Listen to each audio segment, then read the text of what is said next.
This is Ashley White Dye Tiger at Australia PAX 2025, looking at Braveheart. Here with Rick, who seems to have joined Omega Mart. So, yesterday when I met Rick, he was off for the other side. I was Alpha Barn yesterday. I'm Omega Mart today, and I'll probably be Alpha Barn tomorrow. The turnover at these supermarket brands is very fast. I'll probably lose my job this afternoon and be hired back at Alpha Barn tomorrow. Well, I suppose at least you're moving from job to job. So, Yeah. No. But other than that, thanks for the invite to come and chat with you, Rick. I really appreciate it. Of course. So tell us about yourself. About myself or about the game? About yourself for now. I'm Rick Salter. I am the founder of Hojo Studio, makers of Braveheart, also makers of The Godfeather, Inflatality, and a bunch of other crazy indie games. So we're here. This might be our 10th or 11th PAX by now. Jeez. And this is the world's first look at Braveheart. We've had huge crowds coming through and playing the game. It's just been an amazing PAX so far. So talking about Braveheart, it is a puzzle adventure, from what I understand. That's right. It's a cozy puzzle adventure where you play an abandoned shopping trolley that wakes up by magic and then decides to lead a revolution against the duopoly that tossed them aside. So your mission in Braveheart is to rescue all the other abandoned trolleys out there. And the game is a puzzle game broken down into levels. The full game's going to have over 100 levels across 5 different chapters. Your adventure moves from different environments, starting from the forest where you wake up, like the suburbs. Then eventually you head towards the supermarket car park, into the supermarket itself. And through all of that, we're telling a big cinematic story, a satire about consumerism, duopoly, and waste.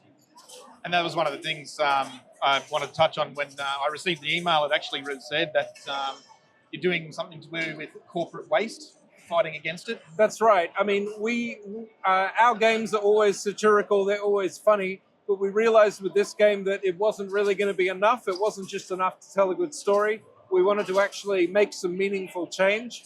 And so there are 2 things the game does. The first thing is we're integrating a trolley tracker into the game. So on the mobile version of the game, if you find abandoned trolleys out in the real world, you can take a photo of it via the app. Then we'll know the location, and then we will turn that into a report that we send to the supermarket retailers so the trolley can be safely reused and recycled. The second thing we're doing is 10% of the sale of every copy of Braveheart will go towards charities that are working to combat corporate waste.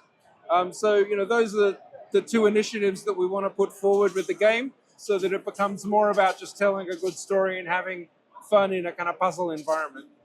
No, that's excellent, especially going sort of, to a mobile device to, get these lost trolleys, back to where they belong, or recycled. Because that's where you see them. You're catching a train or you're going to the shops or whatever, and you're out and about, and this is where we are surrounded by abandoned trolleys, abandoned e-scooters, all kinds of e-waste. I suppose that's where the idea of the game started, of just seeing how surrounded we are by this in the world, and that we all just accept it as a normal thing. It's not a normal thing. It's waste. And it isn't just that it's unsightly or that we don't like the look of it. Abandoned trolleys contribute to blocking sewers and waterways. There are real issues involved in this. So we want to see what we can do about that. No, that's an excellent way to, get your game across and obviously help the environment. I definitely applaud you in doing that. It's fantastic. Thank you. Also heard that you went to the Games for Change Asia Pacific. That's right. And you spoke there. So how was that? We were so privileged to have the opportunity to talk there. There were amazing talks there. There were Chaos Theory talked about their game Crab God that does a huge amount for marine conservation. There was also an amazing game that was made with the assistance of Food Bank about food insecurity. So really good educational games designed to inform people about these kind of issues. And we were really, really happy that Braveheart was counted among those games. So it was great to talk about sort of the things I've just been talking to you, the initiatives that we're putting forward, why we wanted to make this game, and all of those sorts of things. And it makes a really nice change.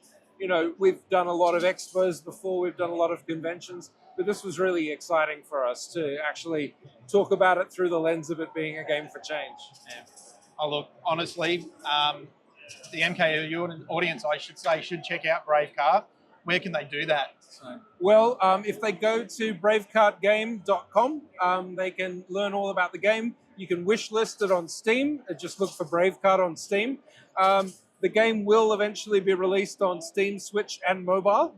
So it'll be available Mac, PC, hopefully iPhone and Android, and also on Switch. I reckon it's going to take about another year for us to get all the content together, all the storytelling elements together.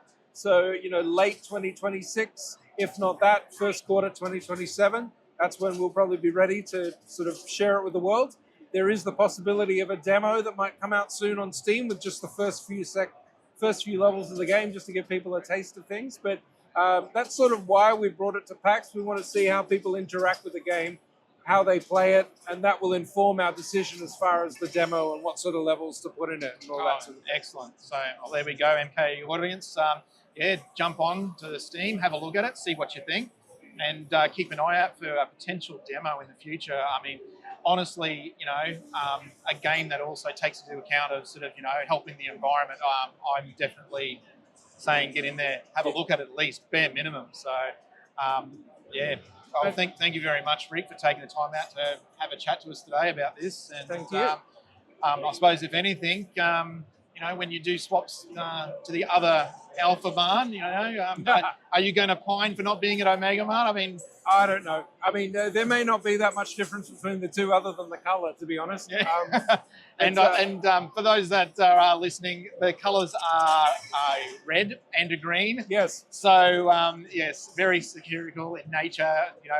Not that we want to say that we're pointing fingers, but here in Australia, no, it's completely coincidental. It is coincidental, absolutely. Again, thanks again, Rick, for your time. I really appreciate it. Thank you very much.